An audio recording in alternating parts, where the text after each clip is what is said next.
கொல்லிமலை வசியம் அப்படின்றது ஒன்று இருக்குது. கொல்லிமலையில் முக்கியமான சில இடங்கள் உண்டு. அந்த இடங்களில் சில வசியங்கள் பண்ணப்படுகிறது. அது புது ஆட்கள் போனாங்கன்னா அந்த இடத்துக்கு போகிறதுக்கு வாய்ப்பு இல்லை. ரெகுலராக போயிட்டு இருக்கிறவங்களுக்கு தெரியும் எந்த இடத்துல என்ன விஷயம் நடக்குது, எந்த இடத்துல என்ன பொருள் கிடைக்குன்னு.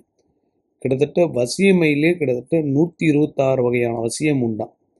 அந்த வசியத்தை சில இடங்களில் போய் அலைஞ்சு தெரிஞ்சு கொல்லிமலையில் வாங்கணும். அது குறிப்பிட்ட நேரம் உண்டு.